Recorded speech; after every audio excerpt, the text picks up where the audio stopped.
السلام عليكم ورحمة الله وبركاته. أهلا بكم في أول سيشن من كورس جوجل تاج مانجر. معاكم محمود عبد الرحمن. السيشن دي هتكون نظرية بحد كبير يعني. هنتعلم فيها شوية مفاهيم عن جوجل تاج مانجر، ايه هو وايه الكومبوننتس بتاعته ويعني ايه بريفيو مود، بحيث ان احنا في السيشنز اللي جايه ان شاء الله لما نيجي نطبق عملي نكون اوير بالكلام اللي احنا بنقوله وفاهمين كويس احنا بنعمل ايه.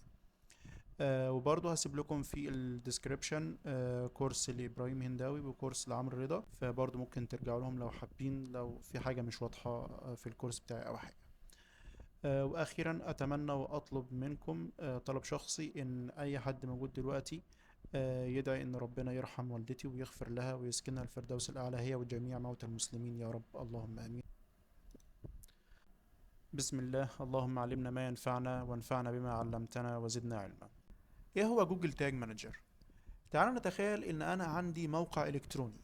الموقع ده انا ببيع عليه منتجات معينة، وليكن ملابس، وعايز اشتغل اعلانات على الفيسبوك وعلى جوجل وعلى لينكد ان. كمان عايز اربطه بادوات زي جوجل اناليتكس. جوجل اناليتكس اللي ما يعرفهاش هي اداة بتساعدني ان انا اعمل تحليل للزوار اللي بيدخلوا على موقعي، بيعملوا ايه وبيروحوا فين وبيدوسوا على ايه وكل حاجة. واحد تاني عايز يربطه باداة زي مايكروسوفت كلاريتي. فالطبيعي او اللي هيتم ان انا عايز اربط كل المواقع دي والادوات دي بالموقع الشخصي بتاعي، فهروح رابطهم بشكل مباشر بالموقع بتاعي.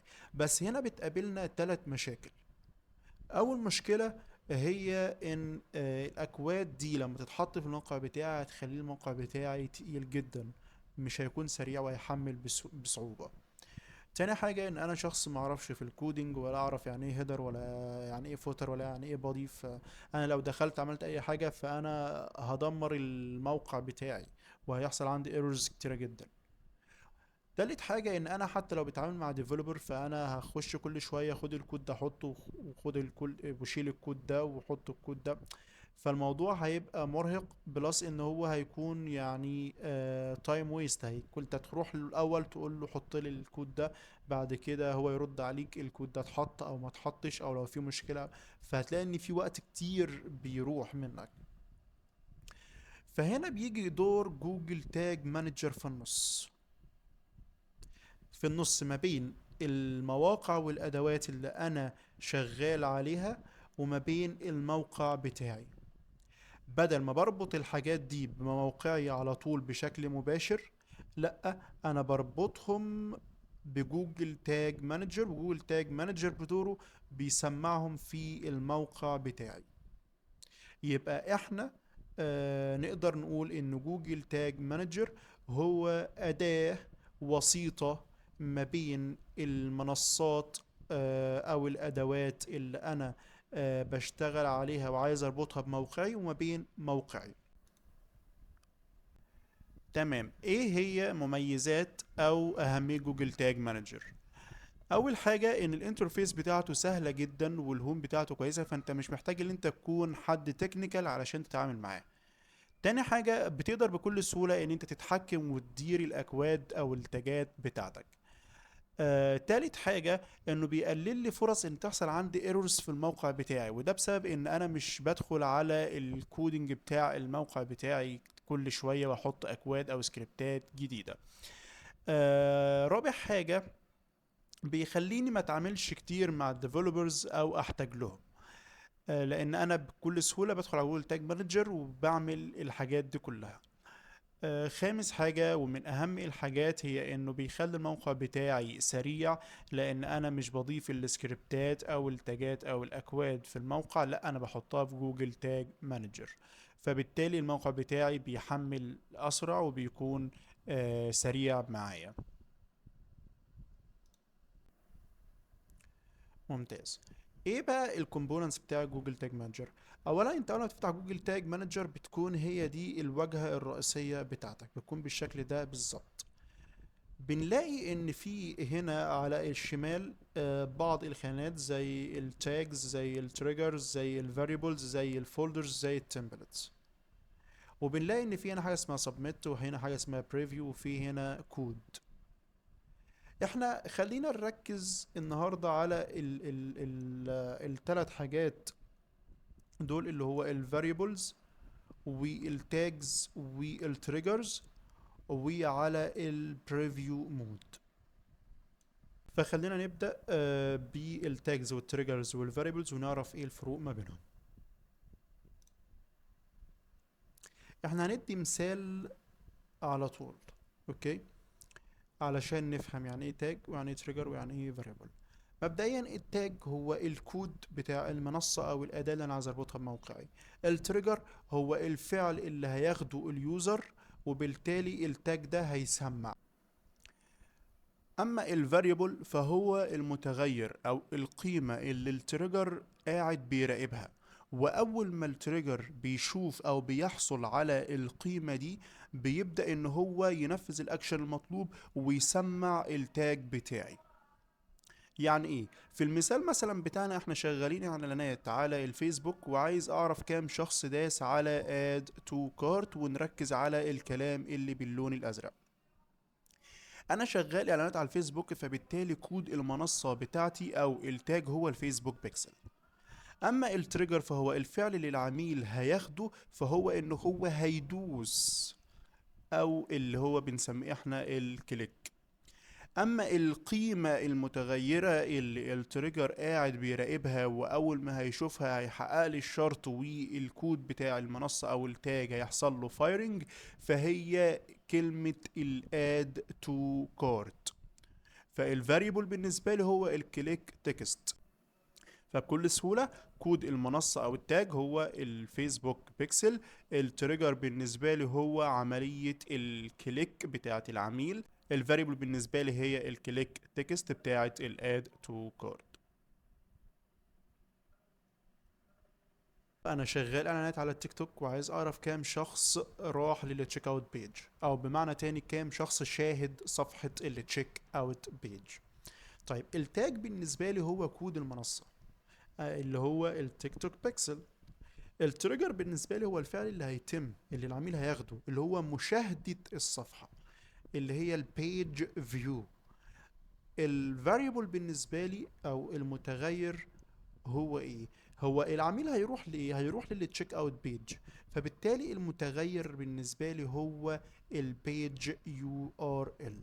واحنا عارفين طبعا ان كل بيج ليها يونيك يو ار ال، فالتشيك اوت بيج ليها، يبقى البيج يو ار ال بتاعها هو الفاريبل بالنسبه لنا. طيب المثال الثالث، انا شغال اعلانات على السناب، وعايز اعرف كام مبيعة حصلت عندي، يعني عايز احسب الكونفرجنز.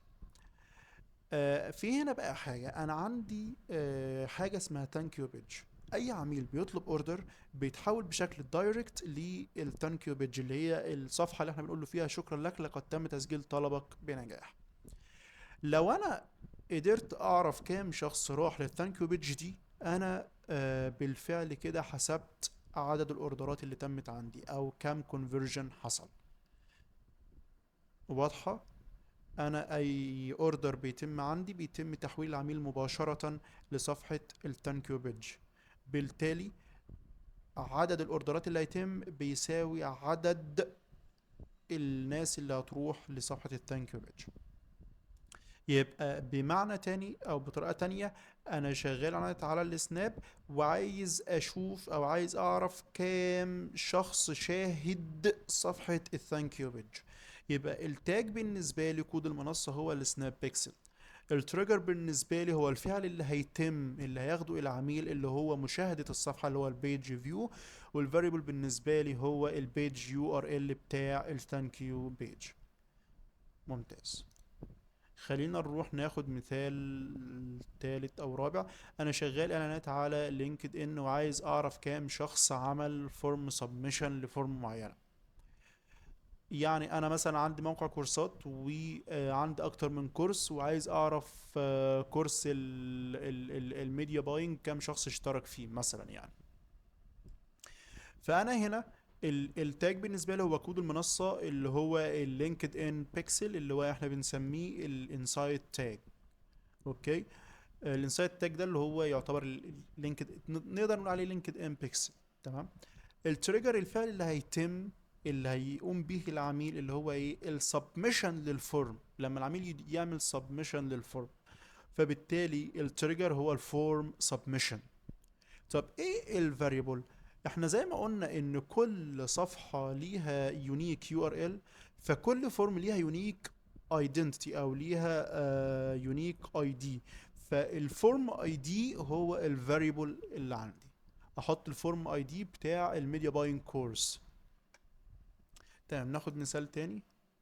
لا، مفيش امثله تانية، بس هي كده. يعني انت مثلا عايز تعمل تراكنج للواتساب ايكون، كام شخص داس على الواتساب ايكون، فانت هيكون بالنسبه لك التاج، انت شغال اعلانات مثلا على الفيسبوك، فالتاج بالنسبه لك هو الفيسبوك بيكسل.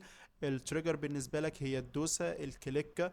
الفاريبل بالنسبه لك هو الواتساب يو ار ال، او الكليك يو ار ال بتاع الواتساب. هي الواتساب آه الواتساب ايكون هي عباره عن يو ار ال، فانت الفاريبل بالنسبه لك هو اليو ار ال. تمام. البريفيو مود، احنا نرجع نشوف البريفيو مود كان فين.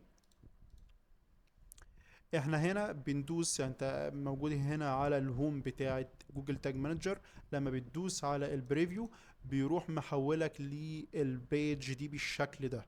بتحط هنا اليو ار ال بتاع الموقع بتاعك، اللي هو مثلا محمود عبد الرحمن دوت اونلاين. اوكي، وبتدوس كونكت، بيحولك على الشكل ده. هنا على الشمال، هنا على الشمال الصفحات اللي انت بتخش عليها. انا مثلا كنت داخل على صفحة اسمها فينتج تايب رايتر.